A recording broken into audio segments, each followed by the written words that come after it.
मित्रों, आजकल उत्तर प्रदेश में पूर्वांचल एक्सप्रेसवे को लेकर हंगामा मचा हुआ है। अखिलेश यादव इस परियोजना को अपना बता रहे हैं और भाजपा अपना, और इसी उद्देश्य से नाटकीय घटनाक्रम में कुछ सिपाहियों द्वारा इसका फीता काटने के लिए एक्सप्रेस वे पर पहुंच जाना और फिर पुलिस के आने पर भागना बड़ा ही हास्यास्पद लगा।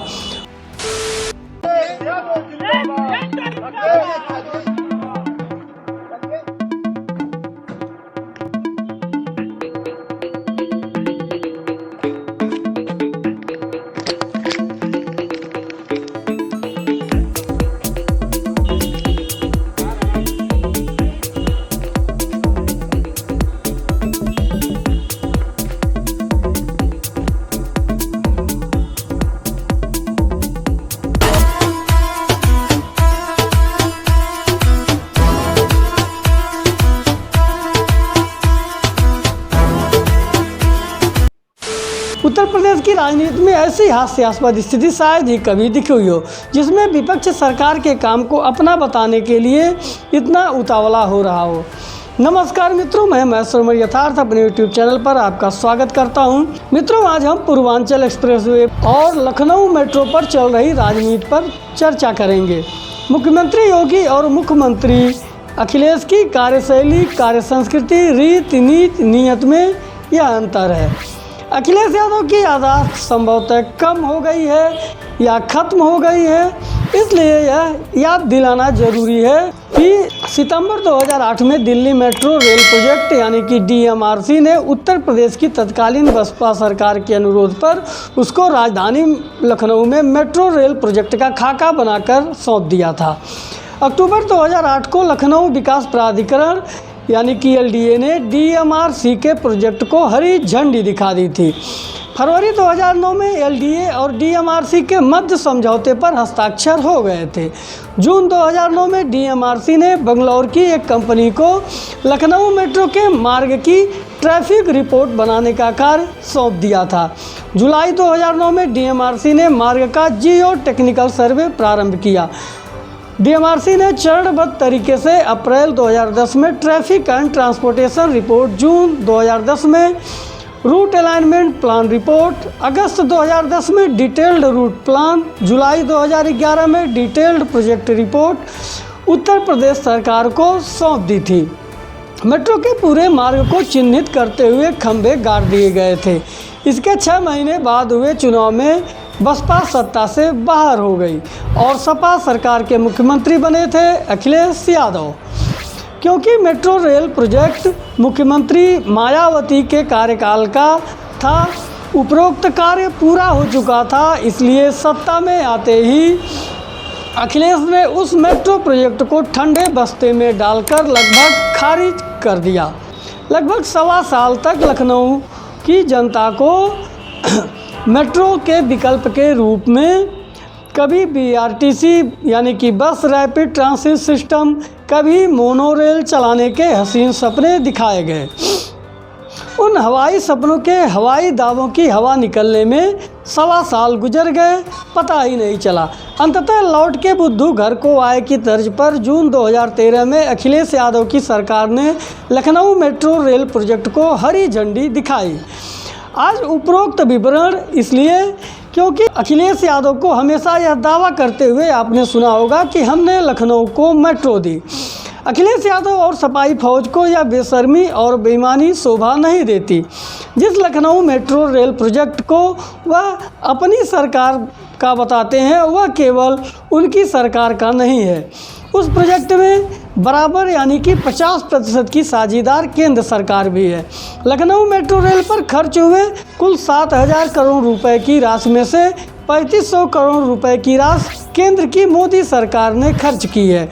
इसके अलावा जिस आधार पर पूर्वांचल एक्सप्रेसवे को अखिलेश और समाजवादी फौज अपनी सरकार का काम बता रही है, उसी आधार पर लखनऊ मेट्रो का श्रेय अखिलेश यादव को मायावती और उनकी बसपा सरकार को देना चाहिए, क्योंकि अखिलेश यादव और सपाई फौज को पता नहीं क्यों यह याद नहीं है, या फिर जानबूझकर भूल रहे हैं कि पूर्वांचल एक्सप्रेसवे का शिलान्यास अखिलेश यादव ने 22 दिसंबर 2016 को किया था। इसके ठीक 80 दिन बाद 11 मार्च 2017 को आए उत्तर प्रदेश के जनादेश ने अखिलेश यादव को उत्तर प्रदेश की सत्ता से बाहर खदेड़ दिया था। अतः अखिलेश यादव की सरकार क्या 80 दिनों में 340 किलोमीटर लंबा एक्सप्रेसवे बनाकर चली गई थी? इसका जवाब सपाइयों को देना चाहिए। अखिलेश यादव और सपाई फौज को क्या यह भी याद नहीं कि 26 नवंबर 2016 को अखिलेश यादव ने आगरा एक्सप्रेसवे का उद्घाटन करते हुए खुद ही यह भी बताया था कि पूर्वांचल एक्सप्रेसवे के लिए भूमि अधिग्रहण का 40% कार्य पूर्ण हुआ है। अखिलेश के दावे की धज्जियां उड़ाने वाले इन तथ्यों से अलग भी एक कहानी है।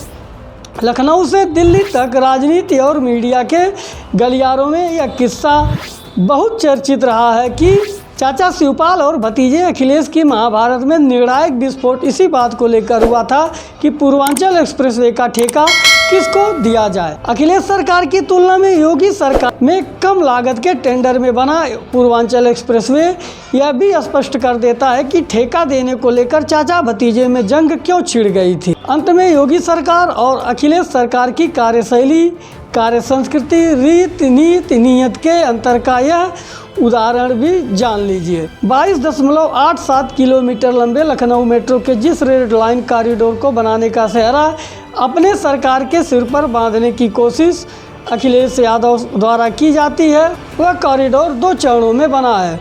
उसके 8.5 किलोमीटर लंबे प्रथम चरण का कार्य 27 नवंबर 2014 को शुरू हुआ था। 26 महीने बाद 1 दिसंबर 2016 को चुनावी वाहवाही लूटने की हड़बड़ी में अखिलेश यादव ने 8.5 किलोमीटर लंबे उस कॉरिडोर का उद्घाटन कर डाला था। लेकिन इसके 3 महीने 10 दिन बाद 11 मार्च को सत्ता से अपनी विदाई के समय तक अखिलेश यादव की सरकार लखनऊ की जनता को मेट्रो रेल पर चलने की अनुमति नहीं दे सकी थी। स्पष्ट है कि अखिलेश यादव ने आधे अधूरे काम का ही उद्घाटन कर डाला था। उस काम को मुख्यमंत्री योगी की सरकार ने पूरा करवाया था और लखनऊ की जनता को 5 सितंबर 2017 को मेट्रो में यात्रा की अनुमति या फिर सुविधा मिल पाई थी। जबकि इसी रेड कॉरिडोर के 14.37 किलोमीटर लंबे दूसरे चरण का भूमि पूजन 20 अक्टूबर 2016 को अखिलेश यादव ने किया था। 5 माह बाद 19 मार्च को योगी आदित्यनाथ ने सत्ता संभाली थी। उन्होंने 2 साल से भी कम समय में 14.37 किलोमीटर लंबे दूसरे चरण का कार्य पूर्ण करा के 8 मार्च 2019 को मेट्रो रेल के द्वार जनता के लिए खोल दिए थे। जबकि 8.5 किमी लंबे प्रथम चरण का कार्य अखिलेश यादव की सरकार 2.5 साल में भी पूरा नहीं करा सकी थी। जबकि 8.5 किमी लंबा पूरा प्रथम चरण भूमि पर ही है, लेकिन 14.37 किलोमीटर लंबे दूसरे चरण में गोमती नदी पर पुल भी बनाना पड़ा और 4 किलोमीटर लंबा भूमिगत मार्ग भी बनाना पड़ा। यह है अंतर मुख्यमंत्री योगी और मुख्यमंत्री अखिलेश की कार्यशैली, कार्य संस्कृति, रीत नीति और नीयत का। आशा है अब आप समझ पा रहे होंगे कि कार्य किसी भी दल के द्वारा शुरू किया गया हो, लेकिन कार्य को करने का तरीका अपना अलग अलग होता है। उस कार्य को पूर्ण करने के लिए एक नीयत की ज़रूरत होती है और वह नीयत योगी सरकार ने निश्चित रूप से दिखाई है, जिसके कारण पूर्वांचल एक्सप्रेसवे तो सफलतापूर्वक बन ही गया। साथ ही लखनऊ की मेट्रो परियोजना भी बहुत ही कम समय में, रिकॉर्ड समय में धरातल पर आ गई। मित्रों, इस बारे में आपका क्या सोचना है कि किस प्रकार सपाई योगी के कार्यों को अपना बताने के लिए गलत बयानी कर रहे हैं, जनता के बीच अफवाह फैलाने का प्रयास कर रहे हैं? आप इस बारे में क्या सोचते हैं? कमेंट के माध्यम से हमें ज़रूर बताएं और हमारे चैनल को सब्सक्राइब कर वीडियो को लाइक शेयर करना मत भूलें। मिलते हैं ऐसे ही किसी अन्य वीडियो में, तब तक के लिए नमस्कार। जय हिंद, जय भारत।